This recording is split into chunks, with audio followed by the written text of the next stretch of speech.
A very glad morning, children. And so far, I've taken all the prose and poem part, and you are doing your UTs regularly.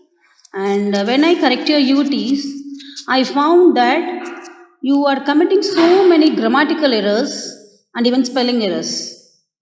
The question is asked in past, but you answer in present.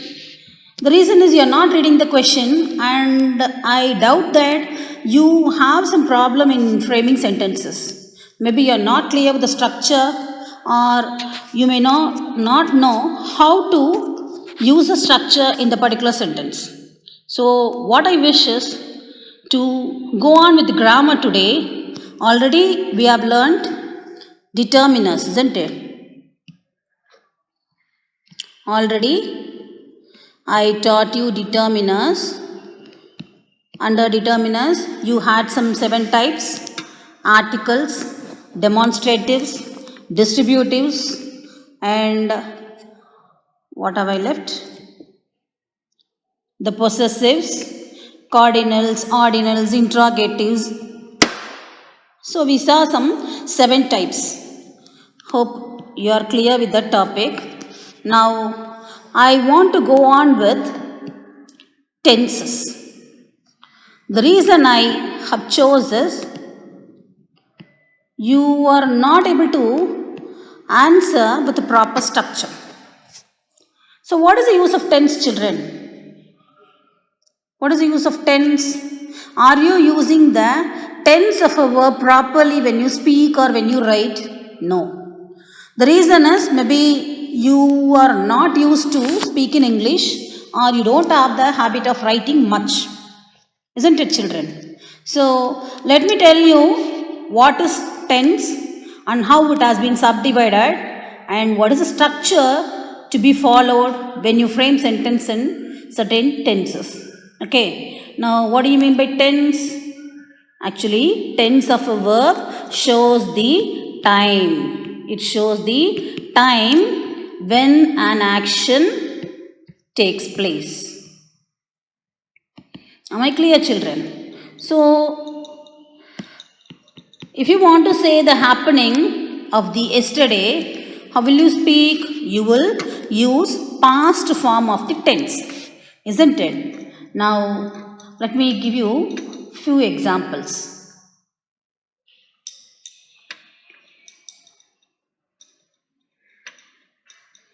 Now, read the following sentence.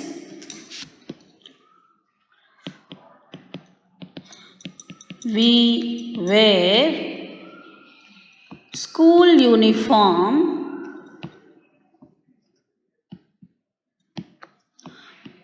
when we go to school.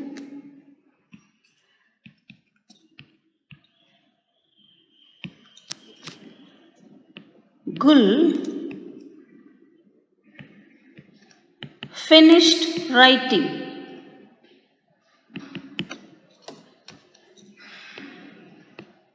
The plumber will fix our kitchen drainage. Here, I hope that you know to identify the subject, verb and object. You know the sentence pattern, isn't it? So always the sentence begins with subject. So we is the subject, that is doer of the action. What does the subject we do? Wear. Wear is the verb. Who is the receiver of the action? School uniform. Clear, children? Similarly, in the second sentence, Gul finished writing. Here Gul is the subject, finished is the verb. Clear? Writing is the object. Similarly, third sentence, the plumber, subject, will finish, verb. Our kitchen drainage is the object. Understood, children? Now, here if you see, Always sentence begins with subject, and without a verb you cannot express the action. You cannot express the action. Actually, verb is an action word and object is the receiver of the action. You very well know. No doubt in that, isn't it, children? Now, how are these verbs used? First one where, second one finished, third one will fix. Here, where, finished, will fix. Can you identify the difference between three verbs here? This has only the verb, but in the second verb it has few modifications, that is verb has been added with D. In the third one you have will with the verb. Clear, children? So there are some modifications in the use of verb. So these modifications are used to express the time of action. Clear, children? So you need to do certain changes in writing. That is why you have used the verb in different way. Thus, tense of a verb shows the time when an action takes place. Clear, children? Yeah. So how many types of tenses are there? There are 3 tenses. What are they? Before that, I gave you the difference in verb. Here you have only verb. In the second one you have only verb plus ed. When you add ed and the word finished states that it is in past form. That is, action is completed. When we talk about the third verb, will fix. Will expresses futurity. Isn't it, children? Thus, 3 tenses are, one is present, next one is past, and third one is future. Hope you have learned these in the lower classes. I am just reinforcing the topic. I am going to strengthen the topic, adding some few points to update. That is all. Clear, children? So do you think that these verbs just say about the action alone? Yes? No. It also shows the state of being. Tense is the quality. It is a quality of the verb which shows time of action or state of being. What do you mean by state of being? State of being in the sense, at what stage the action is. At what stage the action is. What do you mean by what stage? You want to know whether the action is progressing, whether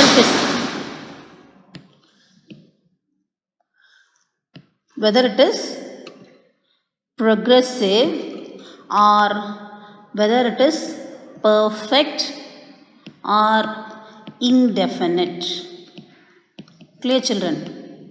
So if you want to say that an action is continuing, you will be using progressive tense. If you want to express an action which has just completed at the time of speaking, you will be using perfect form. And if you are not sure and if you are not definite, then you will be using indefinite form. Clear, children? So, the 3 tenses are further subdivided into indefinite, progressive,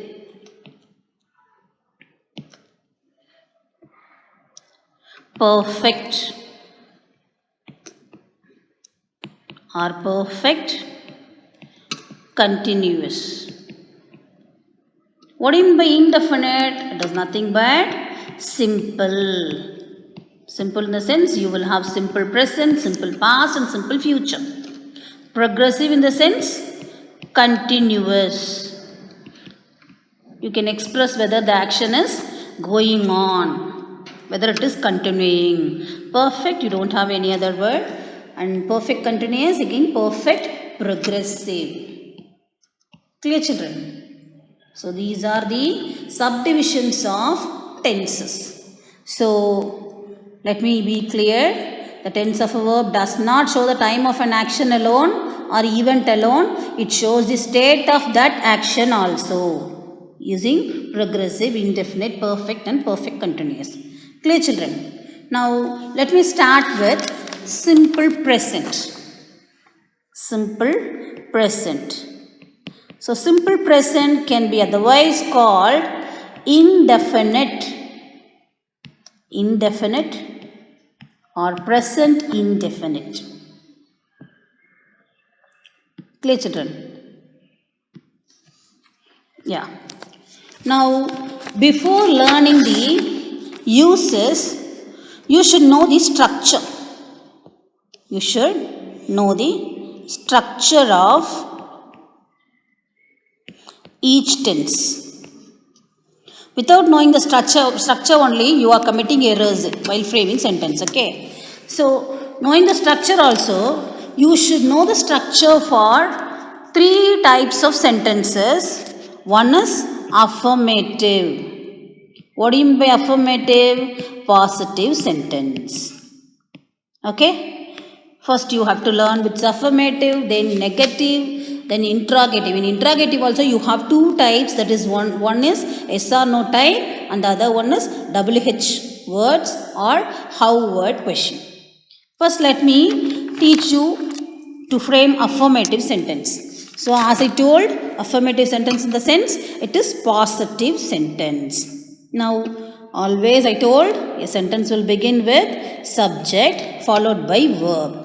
So in simple present, verb will be either in the first form of the verb or verb will be added with s or es followed by subject. This is the structure for affirmative. Now coming to negative. This is for negative. So negative in the sense you very well know that you will have the word not in negative sentence. So I just want to tell you, you have 2 verbs here. One is V1 alone or you will have V1 plus S or ES. Isn't it? Now what do you mean by V1? When are we using this V1? That is when you have the subject I, you, we, they, you will have the verb one form alone. You will be using that. This is called subject verb agreement. The verb 1 will agree with the subject I, you, we, they. Whereas in V plus S or VS, when will you use that? For the subject he, she, it. Can you make up the difference, children? He, she, it means singular. So, singular subject will agree with the verb V1 plus S or ES. Whereas the plural subjects we and they agree with V1 verb alone. That is first form of the verb alone. And first person I and you also will agree with the first form of the verb. This is called subject verb agreement. Clear, children? So this is how people are committing errors. Some of you have the habit of framing sentence beginning with he and you will write only the verb 1 form alone. That is error. That's why I'm being very specific on giving the subject verb agreement. Now you want to frame a sentence in negative. How to frame in negative? I told you will have the word not for negative. So from the affirmative you are going to bring the structure of negative. So we'll be starting with subject. How to write verb form? If you write verb form alone plus not, then it is an error. So now you should know how to split this verb. So this V1 can be split as do plus verb. Clear? Then V1 plus S or ES can be split as does plus V1. Clear, children? So this is how you are going to split.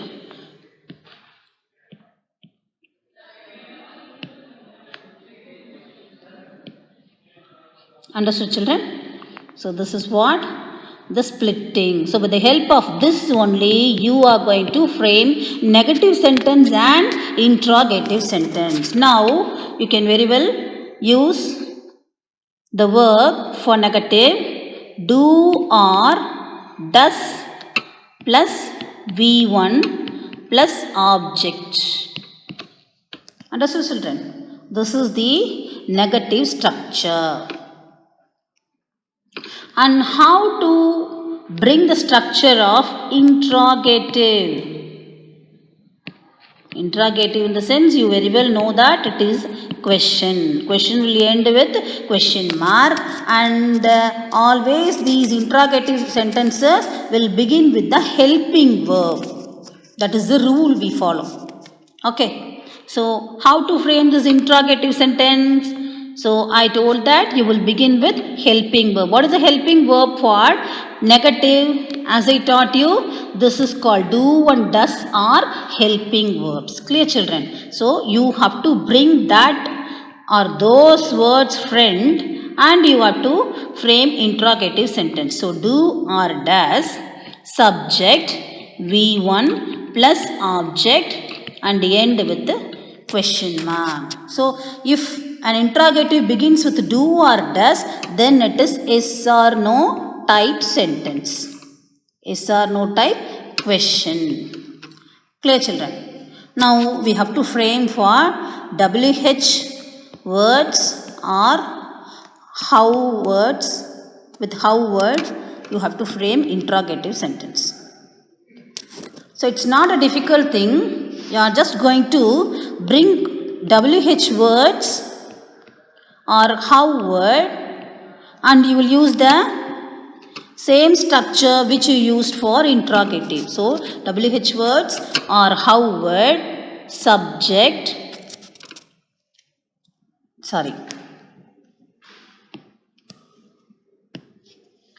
WH words or how word followed by do or does, subject, V1 plus object, end with the question mark.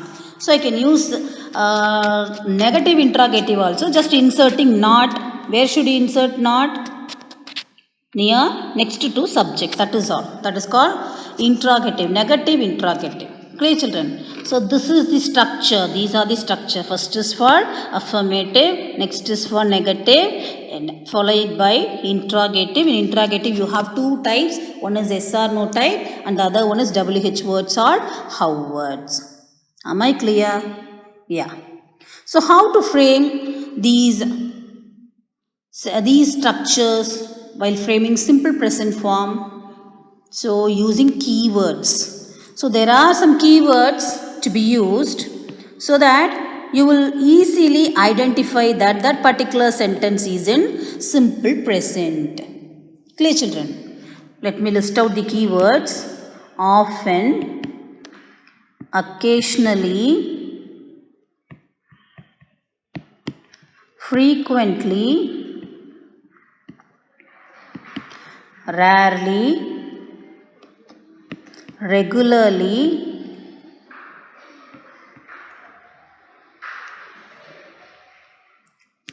now, daily, routine, always, generally, every day, every month, twice a week, sometimes, tonight, today, etc. So you have so many keywords which can be used to express the action in simple present. Clear, children? Hope I'm clear with the structure, isn't it? So make it a point, whenever you frame sentence in simple present, you're supposed to follow these structures very strictly and see that your subject agrees with the verb as it is given. Clear, children? Now let's see the uses. What is the general use of simple present? The general use of simple present is it is used to denote the action that happens at the time of speaking. Isn't it? Yes, children? Definitely. So, you can express the action that happens at the time of speaking. We have few major uses in simple present. First one is to express something that is always true. What do you mean by that? What do you mean by to express something that is always true? That means it will never change. There will not be any change. And be very clear that always you frame sentence with subject, verb, using main verb followed by the subject. For example, if I say, our school faces the north, will it change? Can we change the direction of the school? Is it possible? No. So always our school faces the north. One another example, this road leaves to Delhi. So compulsorily this road will lead only to Delhi, isn't it?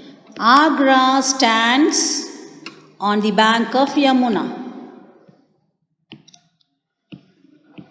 So these are all facts which is always true, it will not change. Can we shift the river to any other place? No, it is not possible. Always Agra stands at the bank of the river Yamuna. So simple present is used to express something that is always true. Clear, children? And some cases you wish to express some habitual actions. Habitual actions in the sense what? That will be your routine, that will be your habit. Maybe it might be going on currently, it may be going on in the present. Maybe you wish to express your daily routine. What is the daily routine? That you will take over every day. What's your habitual action in the morning? Yes, what you will do? You will brush your teeth. Maybe your parents, maybe your grandmother will have the habit of going to temple every Saturday. Those are all habitual actions, isn't it, children? So how to express those habitual actions? I'll tell you. My grandmother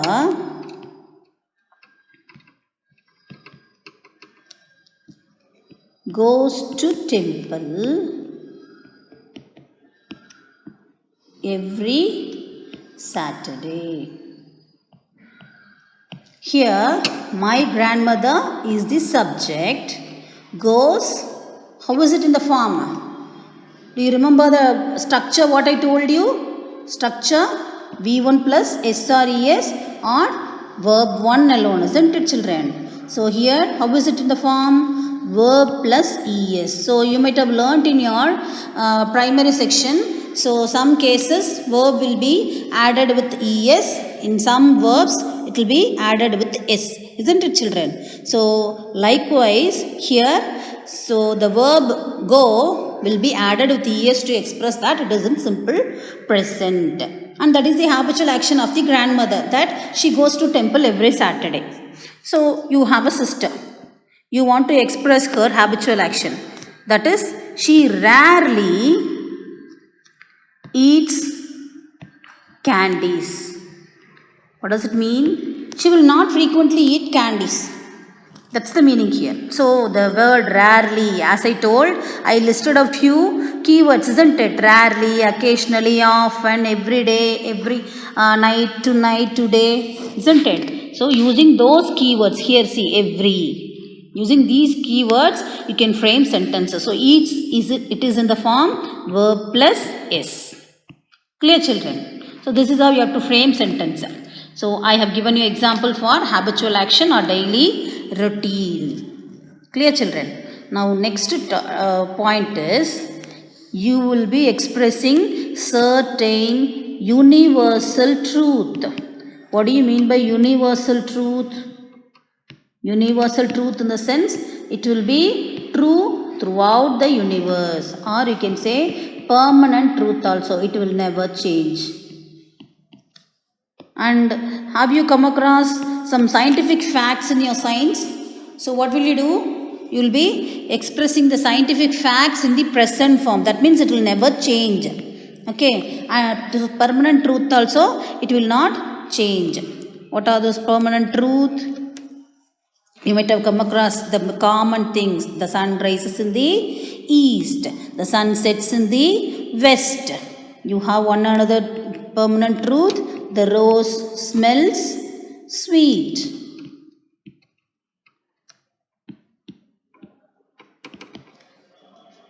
Honesty pays in the long run.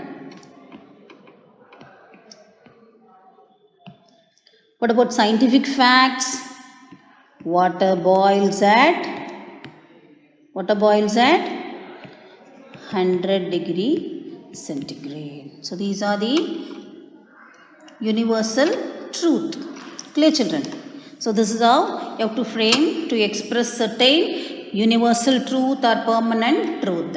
Understood, children? Next. So this is one use. So we have seen the point to express something that is always true. One another is to express some habitual action or daily routine or custom. And third one is to express certain universal permanent truth.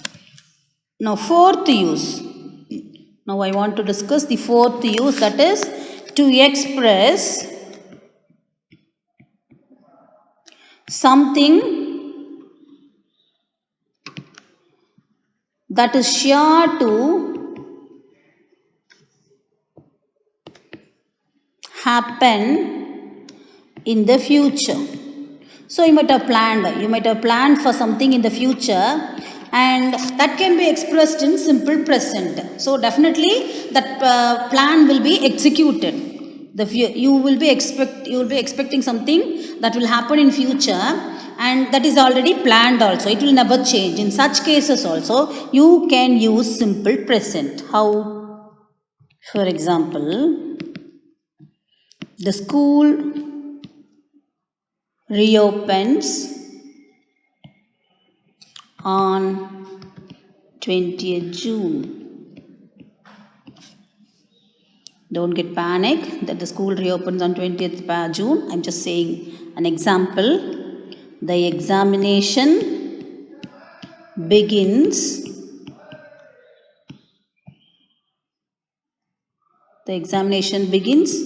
next month. The Prime Minister leaves for the USA on 10th July. So these are the plans already they have planned, and it will happen surely, not immediately. It will be happening in future, maybe near future or far future. We are not sure about it, but it is planned and definitely it will be executed. In such cases, do not use the future tense. We can use simple present tense, that is verb plus s. Using verb plus s, you can express your sentence. Clear, children? So this is the fourth use to express something that is sure to happen in the future.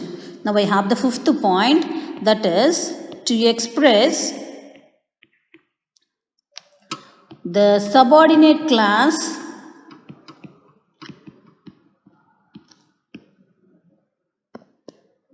of time and condition introduced by if, till and when in a conditional class.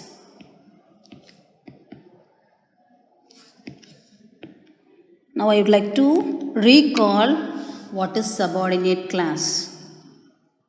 You know it very well, but still I would like to teach what is subordinate class. Subordinate class is nothing but which depends on the main class. What is my main class? Main class gives a complete meaning and it is independent. Whereas subordinate class, it is dependent on the main class.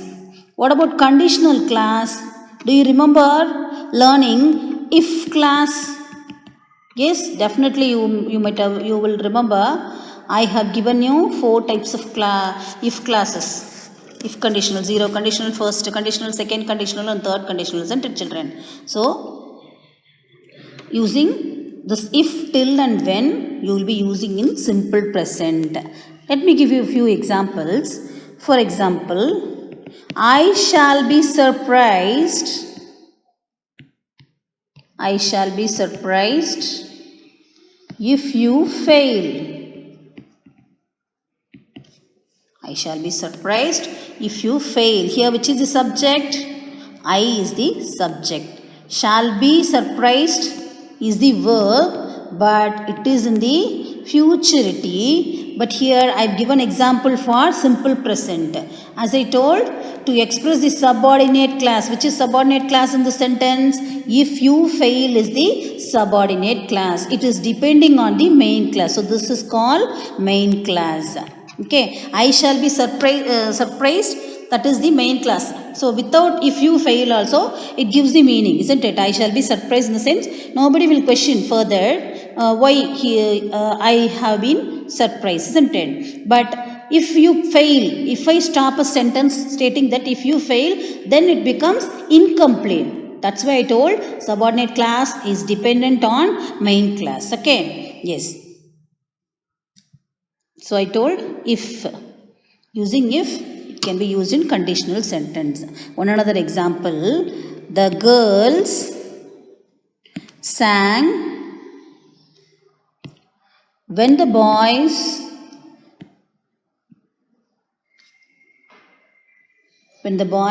played. Again, here the girls sang, it is main class. When the boys, sorry children, this is actually I framed in past form, isn't it? The sentence is wrong. So that is how confusion goes. Now let me give you example in present. When you reach home, send a message. Here when you reach home, it is in incomplete sense. Send a message, it is in complete form. So this is called main class. The other one is subordinate class. So when we are framing sentence to express the subordinate class and with the condition when, if, till, we can use simple present. So send is the verb which is in simple present. Clear? I hope I am clear with the uses, right? You had 4 or 5 uses. We came across 5 uses. So similarly, we'll be going on with the other tense also, isn't it? So hope I am very clear with simple present. Let me switch on to present continuous. The word continuous itself says that it is progressive. It is progressive. Progressive in the sense it is going on. So how to express that the action is continuous? Yes, you have to frame the structure. Let me give you the structure in affirmative. Let me write in short form. I think you will understand. AFF means affirmative. Again, this structure begins with subject and followed by verb form, isn't it, children? So whenever you frame any sentence in continuous form, you are supposed to add ing. You might have learnt in your primary section, isn't it, children? So you have to add ing with the verb. When you are adding ing with the verb, you should have the helping verb. Some helping verbs are there. Do you remember be verbs? Do you remember learning be verbs? What are they? Am, is, are, were, was. So I hope you are thorough that am, is, are is used for present. They are the helping verbs for present form, and where is for where and was for past form. So what are the helping verbs to be used for present? Am, is, are plus V1 plus ing object. Am I clear, children? Yes. So this is the structure for affirmative. Coming to negative. Negative, already I told, you will be inserting the word not, not. Again, it begins with subject, helping verb am, is, are. You have to insert the negative word not plus V1 plus ing plus object.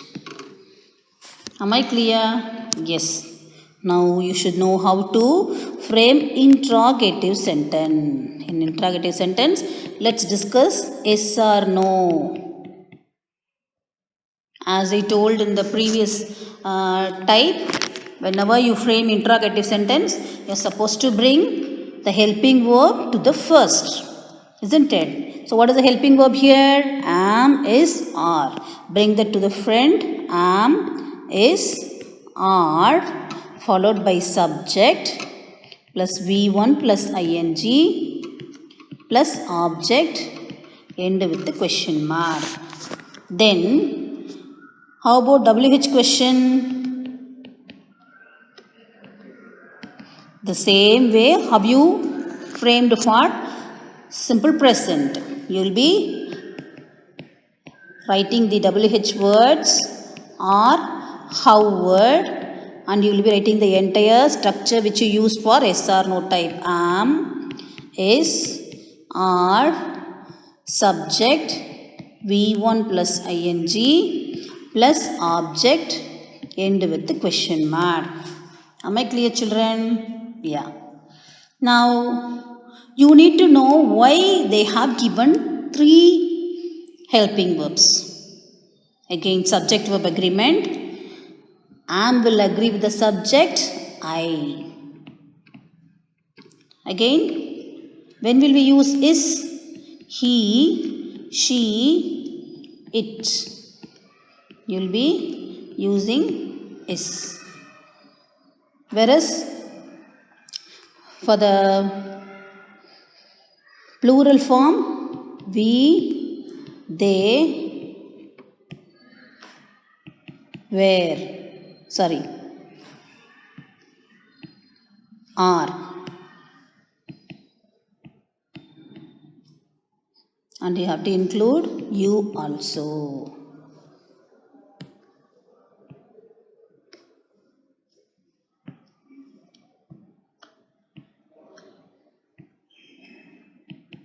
Am I clear, children? So this is called subject verb agreement. So if you strictly follow these points, definitely you can write error free. You can write without grammatical errors. Am I clear, children? Now let me discuss the keywords. So with the help of keywords, if you frame your sentence to express things in progressive, it will be more effective. Okay. What are the keywords? At this time. So as we discussed, so it is in progress. So present continuous is used to express an action that is in progress, and it may be incomplete at the moment of speaking or writing. Isn't it, children? So I can use the keywords at this time, at present, at the moment, now, nowadays, still, etc. So these are the common keywords used to frame sentence in present continuous form. Okay, children? Hope I'm clear with the structure as well as the subject verb agreement. Isn't it, children? Yes. Now let me come to the uses. So each tense form has its own uses. First point, it is used to describe the continuity of the action. Yes, continuity of the action. Continue in the sense the action is in progress. For example, the reaper is reaping the field. The reaper is reaping the field. They are working.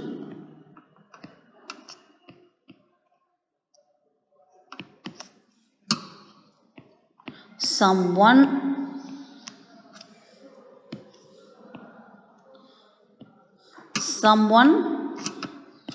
is knocking the door. Clear, children? So you can just see how the subject verb agreement goes. The reaper is singular, so they have used the word be verb is. As the subject they is in plural, they have used the helping verb are. Someone is the singular subject, so the agreeing verb is. Clear, children? So to describe the continuity of the action, we are using present continuous. Second use is to express an action definitely planned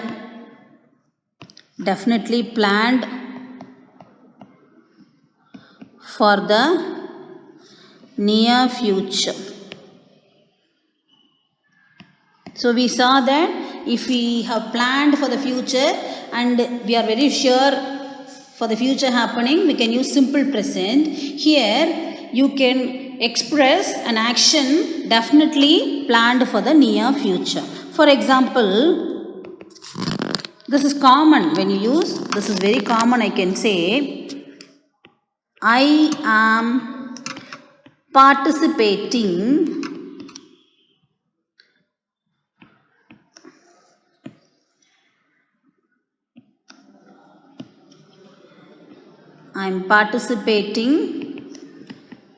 in the competition next month. So you have planned already that you will be participating. So instead of stating I will be participating, you can use present continuous to express your plan. And so far I have been giving only in affirmative sentence. You can frame in negative sentence also. You can frame in interrogative also. For example, the president is not coming tomorrow.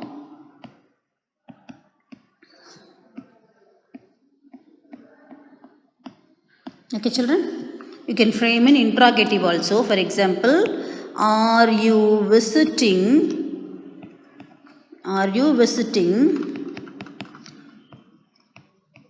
your friend the next week? So see, it begins with helping verb followed by subject, then V1 plus ing. Am I clear, children? So you can express your future plan both in simple present and even in present continuous. Okay, children. Now let's pass on to the third use. The third use is to express an action that has become a habit. That has become a habit for doing it over and over again. Can you make out the meaning here? So if you wish to say about somebody, those who are doing certain things repeatedly, then you can express in present continuous.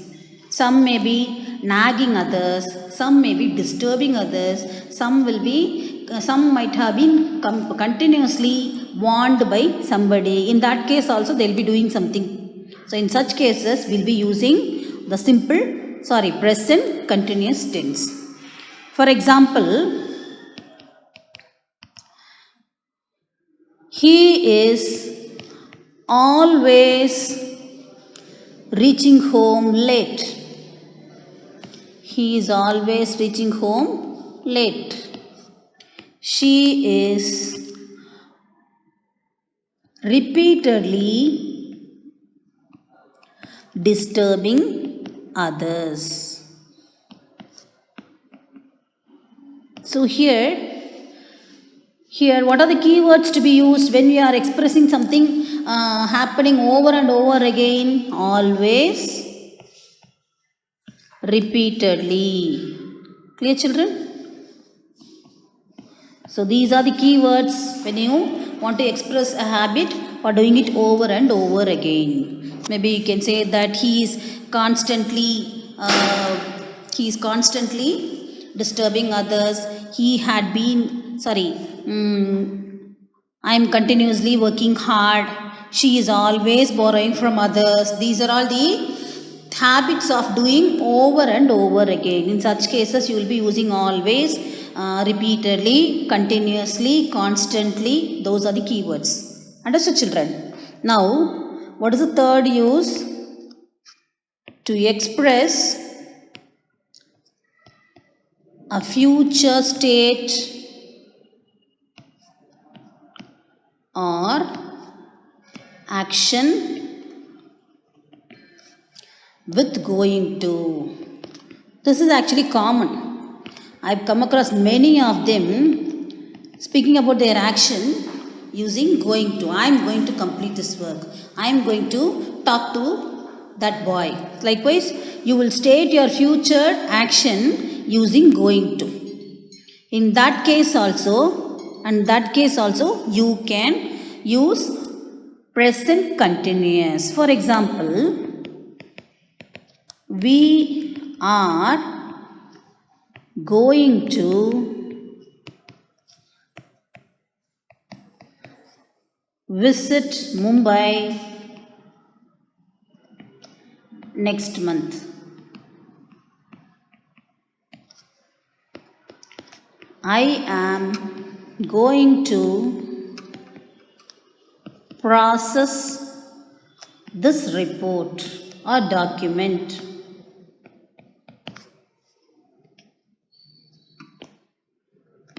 Are you going to plan for a trip? Are you going to plan for a trip next month? So these are the examples using going to. So we have seen 4 uses for present continuous tense, isn't it? So first one is to describe the continuity of action. Second one is an action definitely planned for the near future. Third one, to express an action that has become a habit for doing it over and over again. Fourth one is to express a future state or action with going to. Hope I am clear with the examples. Didn't it, children? And now I have completed simple present and present continuous under present tense. So yet we have two forms, that is present perfect and present perfect continuous, which we'll see in the next class. Clear, children? So I shall send you the notes for the topics which I've covered in grammar. I hope already you have completed. With the determiners notes. If not, also copy it and keep it safe for your future reference.